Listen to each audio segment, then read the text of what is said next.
Super intense. But the reason why I like that is because I feel everything working. My core, my hips, my groin, my lateral hip stabilizer muscles, my lower back, my ankle, especially ligaments on the lateral side of my lateral side of my shin there, right? So it just opens up everything. Again, plyo training is all about the nervous system if you want to maximize muscle fiber recruitment. So doing movements like these where stability is incorporated, proprioception is incorporated, is one of the best ways you can warm up before you get into your plyo training. Again, especially if you're an athlete, right? So yeah, we're gonna do it again, my other leg. So this is actually my more challenging leg, but we'll see how it goes with this.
Last thing we're doing for warm up is some overhead duck walks.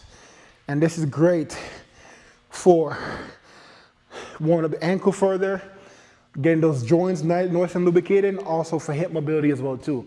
So all three major joint intersections that we need to be able to do plyo effectively, or make sure that we get maximal strength and power when we do heavy lifting, we're warming them up even further. So I'm just going the length of the turf 2 times.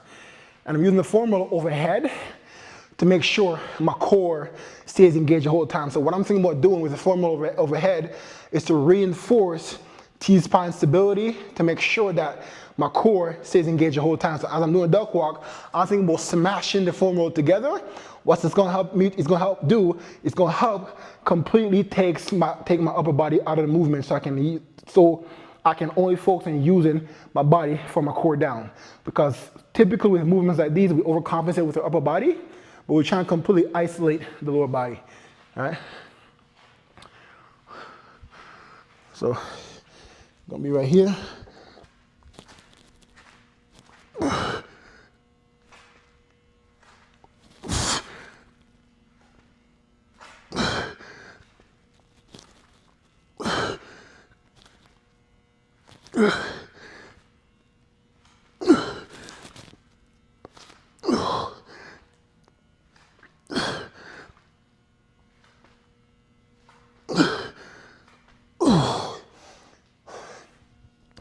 If you're an athlete and you can't do that comfortably, drop a comment down below and I can get you on a program to help you make sure your knees are healthy, you know what I mean? So, or if you're just a regular lifter where that's uncomfortable, or you're looking at that, you're like, oh, ouch, my knees.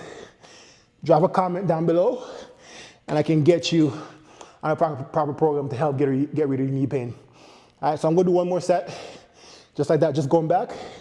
And the next thing we're gonna be starting off with is our extensive plyo work, or heel and toe walks and some pogos and so on and so forth. I know this might seem boring, guys, but please don't forget to always start your workout with heel and toe walks. You gotta make sure the foot's nice and warmed up and primed when it comes to plyo movements, right? Even outside of, let's say you're going outside for a run. Let's say you're not an athlete, right? You're just going for a run or a jog. Or let's say a lot of you guys that watch live more like a bodybuilder. All these same things still apply if you want to make sure your body stays healthy, right? If you want to be balanced, right? Because a lot of you guys, especially I know a lot of you guys don't train unilaterally. That's when you're working one side of the body at a time. And for a lot of you guys, the reason why you're so weak and your bigger movers are improving is because you're weak unilaterally, which means that one leg is significantly stronger than the other. And if that's happening, it lets me know that you have poor stability. And if you have poor stability, your ability to maintain proper core engagement through your bigger lifts, I know it's compromised. And because due to a lack of stability and overall core stability, that's why you're not getting more neural drive and power output when it comes to your bigger lifts, and that's probably why you've hit a plateau.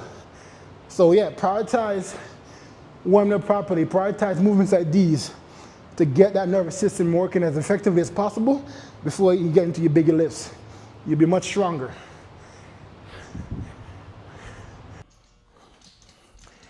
All right, we're gonna get started with some simple pogo. So everything we're doing 2 to 3 sets. So what I'm gonna start doing, I'm gonna start with going single leg pogo straight ahead. Then I'm gonna switch my legs going back. I'm in 2 times each leg, and I'm doing the same thing going laterally to the inside, then laterally to the outside, right? So working on making sure that everything in around the knee and the ankle is nice and warmed up in all 3 planes of motion, all right? So that's what we're trying to do here. So the first one here, just single leg going straight ahead like this right here, all right? Be very active and literally, bro, I've been feeling my ankle, I've been feeling so nice in terms of my ankle stiffness, right? It took a while for me to actually start feeling the effects, but that's the thing with plyo training. You have to be consistent with it. It's not like regular strength training where you can get away with taking some of the days off or missing weeks and stuff like that. Plyo training is something that you have to do consistently in order for you to see those adaptations.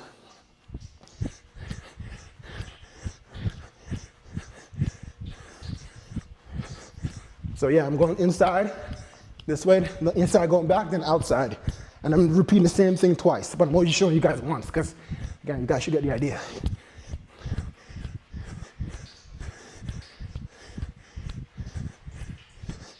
Good.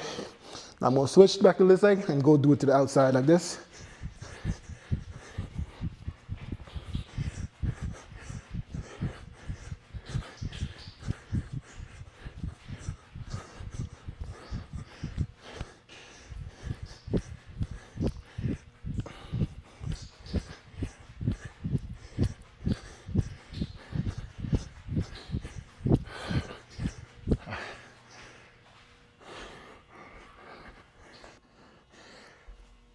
So we're going to do 2 set double leg pogos here.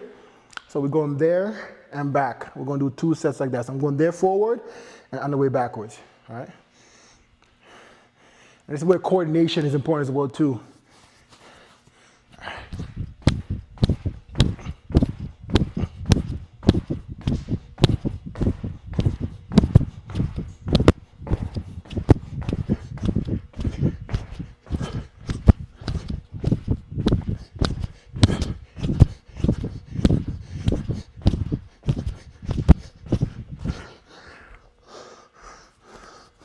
Yeah, so I'm gonna do one more, so make sure you guys do 2 like that. I'm gonna do 1 more like that, and then I'm gonna do the same thing, but we're gonna be adding that rotation to it, because we're looking to learn to be able to operate when it comes to plyo training.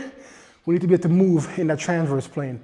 You know what I'm saying? So you're adding rotations, right? Because especially if you're an athlete, right, your body's always contorted and twisted and things like that. So if you wanna, you know, when it comes to injury prevention, training in multiple planes of direction, especially in that transverse plane, which is where most of us are the weakest, which is where you're rotating, you know what I mean? It's gonna be very beneficial for taking your athleticism to the next level, and also aid in injury prevention, all right? So, yeah, so next you guys gonna be seeing is me doing the similar pogos, but adding a rotation with it. And also incorporates a lot of coordination as well too. So if you're a hooper, the next variation is gonna be good for you. Yeah, so this one is kind of tough. So if you're like if you're a hooper or a football player, volleyball athlete, this would be a good one for you to incorporate. Okay, it requires a lot of coordination, especially body control midair. You know what I'm saying? So it might take me a little bit to get this one here, but we'll see. But we're doing this with the hands on our hips as well too, to make it even harder. All right, so we're gonna be here, side to side, rotate, boom, try and spring back as quick as possible. That's me. Get that hip around quick.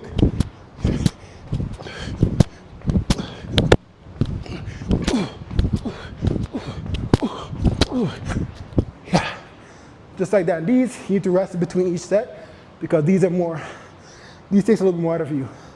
All right, you're trying to be very snappy, very reactive, getting that hip around. The quicker you get the hip around, the more body control you have. Right, because the goal is when you jump and turn around, you want to make sure that your hip, you want to make sure you're landing underneath your center of mass, right? The more you can land underneath your center of mass, the easier it's going to be for you to recover and transition those rotational forces consistently going forward, right? But if I'm trying to jump, I'm turning, and my hip is not around yet, my coordination is going to be off, and my reaction time to get my hip back around is going to be very slow. All right, y'all. So it's gonna be my last set of these. I'm gonna show you guys. Then we're gonna get into our front rack Bulgarian split squats. And these are tough. Last week I did a back squat variation, and literally my legs were sore the entire week. Right? But so I love that. I'm gonna do these for this week and then next week, and then after that I get back into my regular squats. But yeah, anyways. Yeah, so that's what we're doing after this. Then we're gonna do some goblet reverse lunge into knee drive, because again, athletes jumping is all about hip flexion and hip extension, which means that the glute and the hip flexor needs to be able to work together as one, right? So the reverse lunge into knee drive that I'm going to be showing you guys is going to be super elite if you're an athlete or even a track athlete, you know. So that's what we're going to do, and then we're going to do some glute ham work to get the glutes, hamstring, lower back.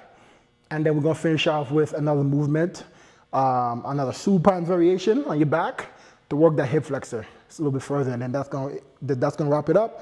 And then because I'm starting my cutting now, my birthday was on Friday, March 21st. So now that's out of the way. Now we're gonna start our cardio now. So we're gonna do a half an hour cardio afterwards as well too. All right. So yeah. Anyways, let's go. Last one.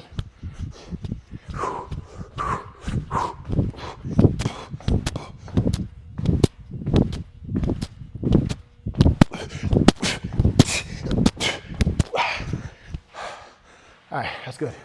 All right, so I want to warm up to my working set. So what I'm going to be doing here, I'm going to do about a 5-second pause each leg, followed by 3 reps to warm everything up, to get that blood flow going, to get my joints ready. All right, because I want to be working with my working set. I want to be doing 3 sets of 3 to 5 reps, either 275 or 315. So we'll see how it goes.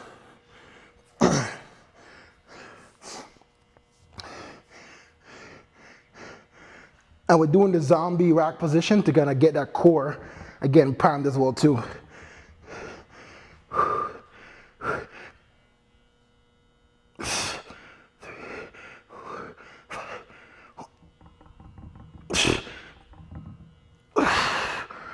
Nice and easy.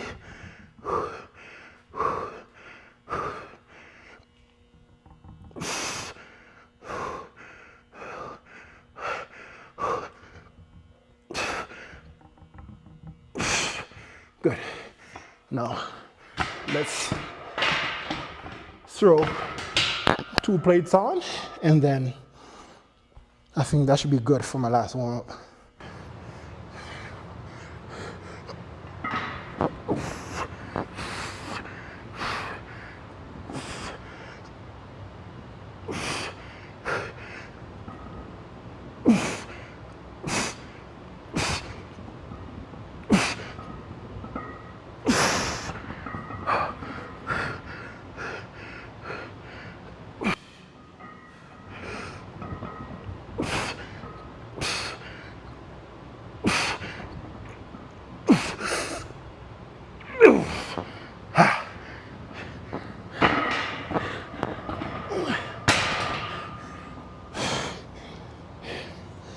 The zombie front rack position makes everything so much harder.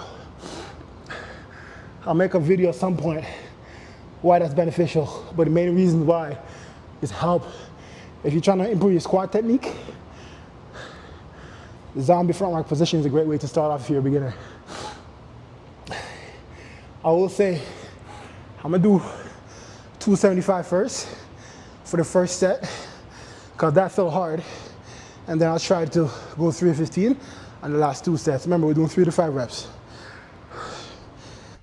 I won't lie, I'm a little bit nervous for this. I can't really lie to y'all, bro, but a little bit of nervousness is actually healthy when you go into your lifts. If you're not a little bit nervous, then you're not lifting enough to kind of stimulate any real growth. So that's good. All right, let's see. So.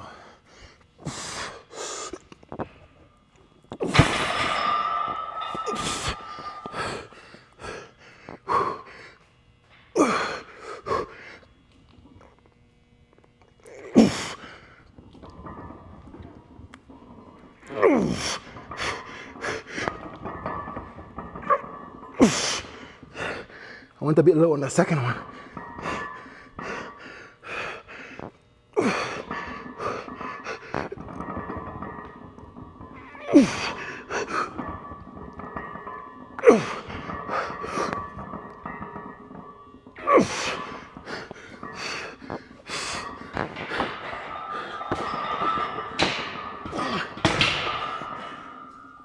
Yo, on that first leg, that second rep was scary. My knee touched the damn ground. That wasn't intentional. Well, luckily, I was able to recover.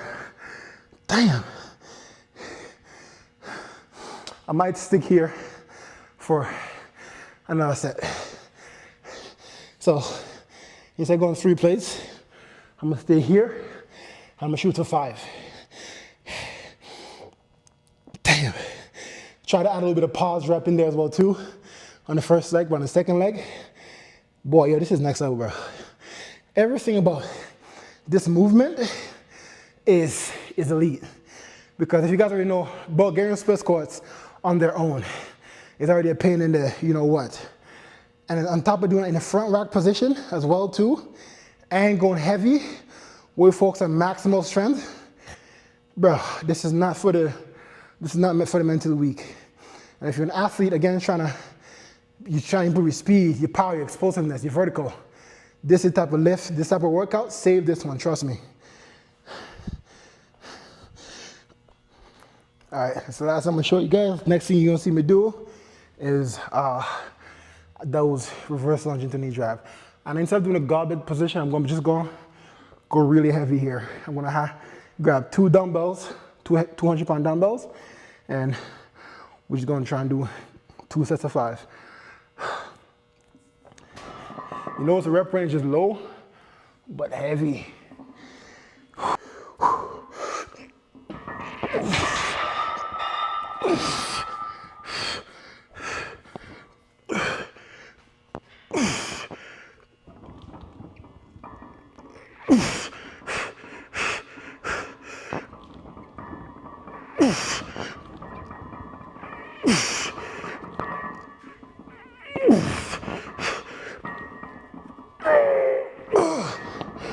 Okay, yo, no. Yeah. I can't do both legs 5 back to back. Hell no. Hell to the no.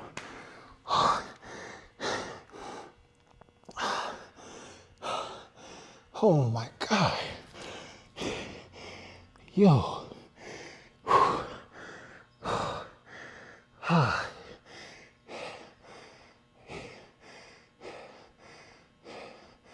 5 there was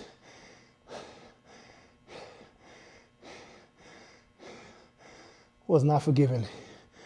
Okay. All right. I'm not even gonna cut this out, bro. I want to show you guys. I want you guys to see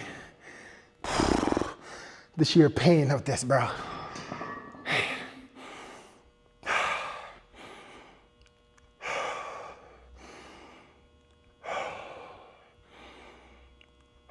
Okay, got a breath under control. All right, let's go.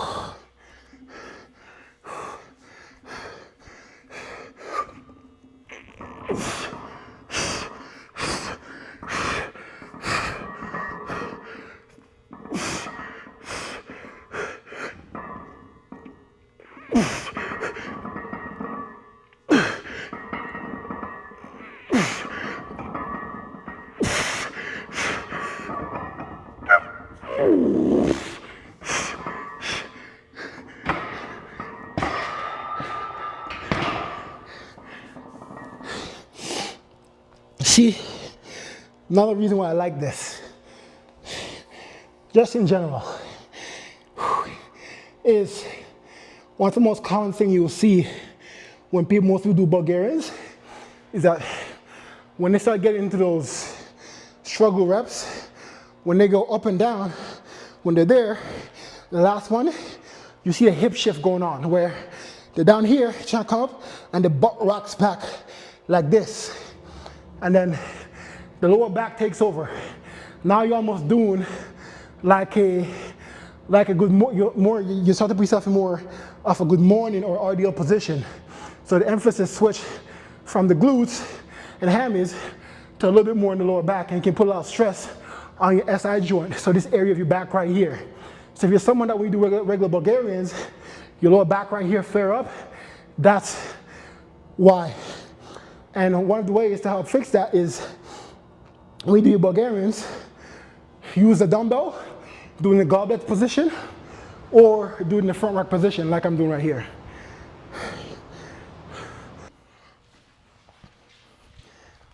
All right, so next up on deck, we're going to do our deficit reverse lunge into a knee drive. All right, so this is a hip flexion and hip extension I was talking about.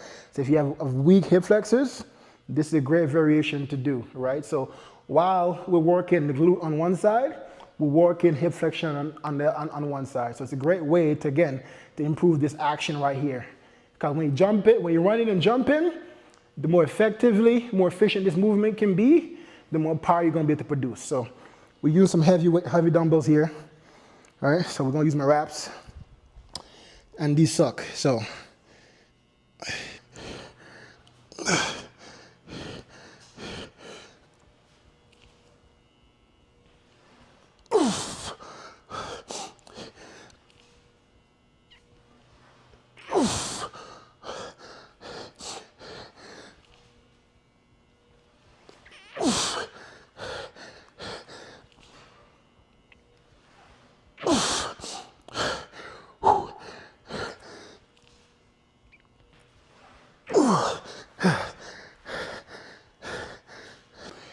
I am struggling with these right now. The deficit is a killer right now. Oh my gosh. So we'll see how this goes. And I'm tired.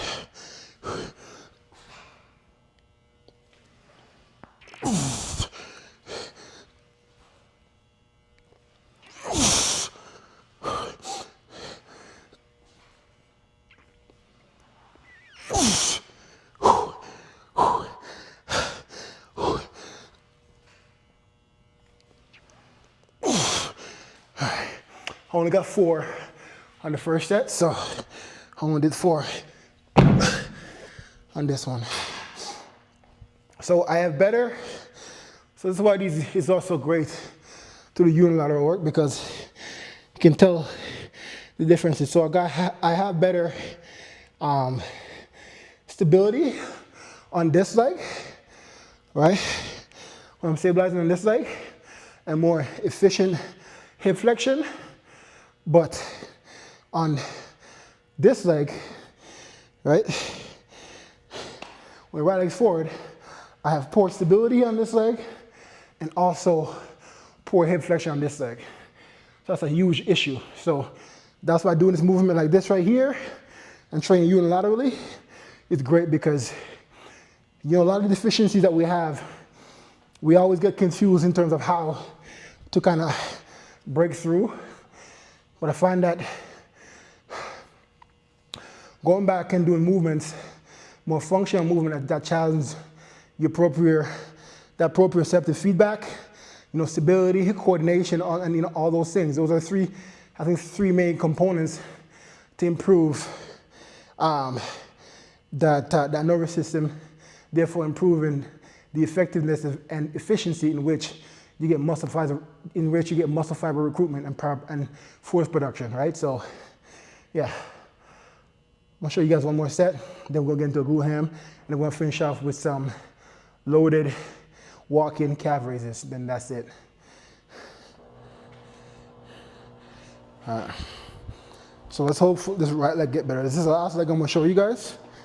And then after, you guys gonna see me do my glute ham work. I hate doing this leg, man. Shit.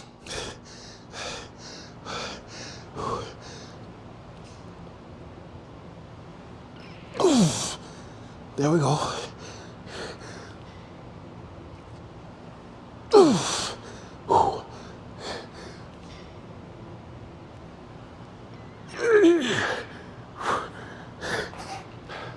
Tough.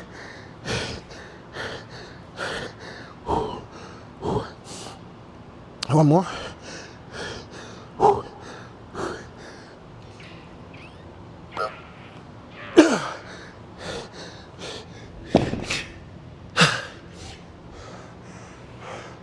Telling y'all, man. Oh my God. Wasn't pretty. I'm gonna do my other leg. But you guys don't need to see that. You guys get the idea. All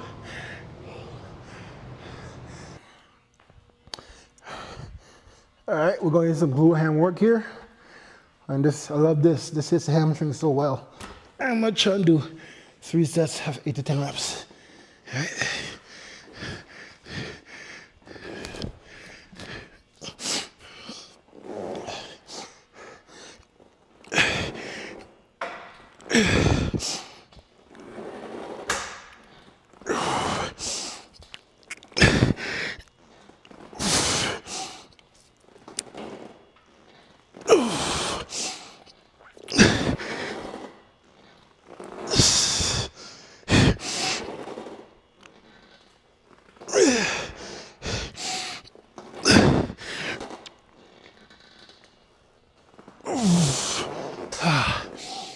Oh, that's no joke, bro. Oh my God. Set. I noticed my back wasn't as stable as it needed to be. I don't want this to become more for lower back movement. I want to keep the emphasis on my glutes and my hamstring. So I want to make sure I keep that core and that trunk as rigid and stable as possible. Right? So, see, there we go.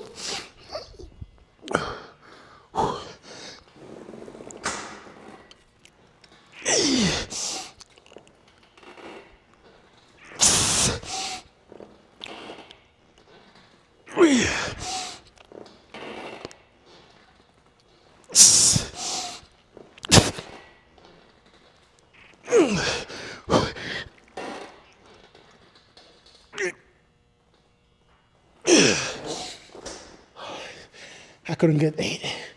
That's okay though. Still a great, really good set.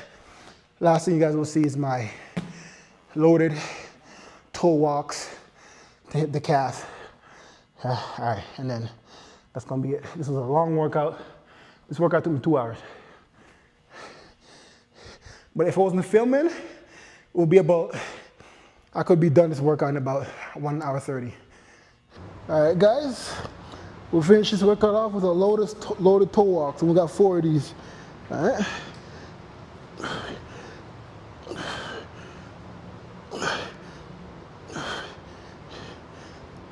This is gonna kill.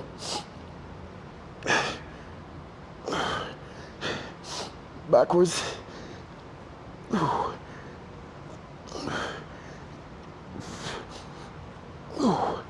Try and push as hard as you can with each step.